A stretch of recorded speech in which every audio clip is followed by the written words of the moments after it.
ध्यान से देखने पर ऐसा लग रहा था मानो वो आदमी बेंच के हैंडल को मोड़ रहा हो, लेकिन अपनी पूरी ताकत लगाने के बाद भी हैंडल जरा सा भी नहीं हिला। एडम ये देखकर हैरान रह गया। कुछ समय पहले तक वो स्टील पाइप्स तक आसानी से मोड़ देता था, फिर अब क्यों नहीं हो पा रहा था। इस बार उसने दोनों हाथों से जोर लगाया, पूरी ताकत से हैंडल को धक्का दिया, लेकिन फिर भी कुछ नहीं हुआ। ये देखकर एडम गुस्से में खिड़की के पास जाकर टिक गया। तभी अचानक बस जोरों से हिलने लगी और एक भयानक एक्सीडेंट में पूरी बस उलट गई। सब लोग किसी तरह बाहर निकल आए, लेकिन एक माँ और उसकी छोटी बेटी सीटों के बीच फंस गई थीं। एडम तुरंत उनकी मदद के लिए दौड़ा। उसने पूरी कोशिश की, पर बेंच जरा सी भी नहीं हिली। तभी उसे अपनी खास दवा याद आई। उसने तुरंत वो दवा ली और कुछ ही सेकंड में उसके शरीर में जबरदस्त ताकत भर गई। वो दोबारा माँ और बेटी के पास लौटा और इस बार पूरी शक्ति से बेंच को खींचा।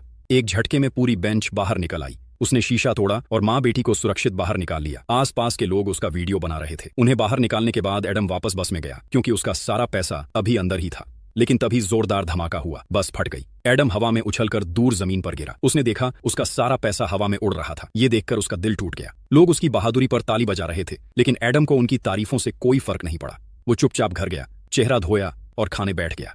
उसकी बहादुरी का वीडियो सोशल मीडिया पर छा गया। रातों रात वो राख से सना चेहरा वाला हीरो बन गया। पूरे देश में लोग उसे ढूंढने लगे, लेकिन एडम तो अपने पैसे के नुकसान से उदास था। उसके दोस्त ने कहा, तू चाहे तो रिवॉर्ड ले सकता है।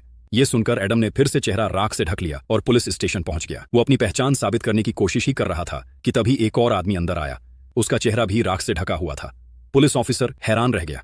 उसने कहा, ये आज का 10वां आदमी है जो खुद को वही हीरो बता रहा है। तुम 9वें हो और 8वां तो सोफे पर पहले से बैठा है। लगता है इनाम बांटने का कोई और तरीका ढूंढना पड़ेगा।